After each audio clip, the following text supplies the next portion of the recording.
पहलगाम आतंकी हमले की जांच में अब एक ऐसा मोड़ सामने आया है जिसने सुरक्षा एजेंसियों की फिक्र बढ़ा दी है। एनआईए को कुछ ऐसे सुराग मिले हैं जिसके बाद जांच का दायरा सिर्फ कश्मीरी आतंकियों या पाकिस्तानी आतंकियों तक सीमित नहीं रह गया है, बल्कि उसके बाहर तक जा पहुंचा है। पाकिस्तानी आतंकी संगठनों के साथ एनआईए ने अपनी चार्जशीट में गाजा के आतंकी संगठन हमास का भी नाम लिया है। आइए जानते हैं क्या है पूरा मामला। नमस्कार, मैं हूं आदित्य, इंडिया.com में आपका स्वागत है। दरअसल एनआईए ने अपनी चार्जशीट में इशारा किया है कि वो पाकिस्तानी समर्थित आतंकी संगठनों और गाजा के आतंकी संगठन हमास के बीच संभावित रिश्तों की भी पड़ताल कर रही है।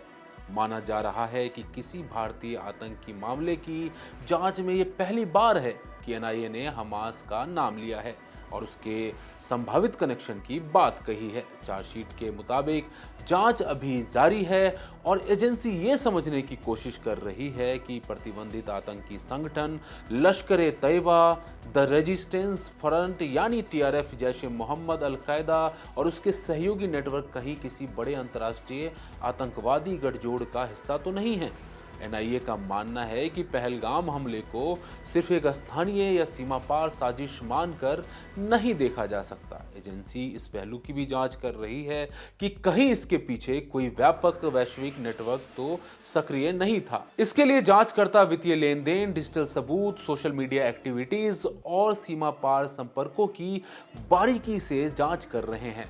हर उस कड़ी को जोड़ा जा रहा है जो इस हमले के पीछे की पूरी तस्वीर साफ कर सके।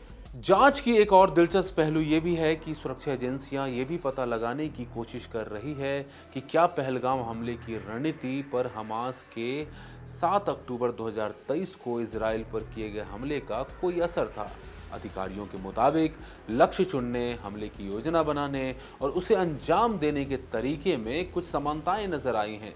हालांकि फिलहाल ये सिर्फ जांच का हिस्सा है और किसी सीधे संबंध की पुष्टि नहीं हुई है। एनआईए साफ तौर पर कह रही है कि ये जांच अभी अधूरी है और कई पहलुओं पर काम जारी है। लेकिन अगर आगे चलकर पाकिस्तान समर्थित आतंकी संगठनों और हमास के बीच किसी तरह का तालमेल या सहयोग सामने आता है तो ये भारत की सुरक्षा के लिहाज से बेहद अहम और चिंताजनक खुलासा साबित हो सकता है। फिलहाल सभी की नजरें एनआईए की अगली रिपोर्ट और संभावित खुलासों पर टिकी हुई है। आने वाले दिनों में इस मामले में और बड़े तथ्य सामने आ सकते हैं। साथियों, इस खबर को लेकर आपकी क्या राय है, कमेंट करके हमें जरूर बताएं। बने रहिए इंडिया.com के साथ। शुक्रिया।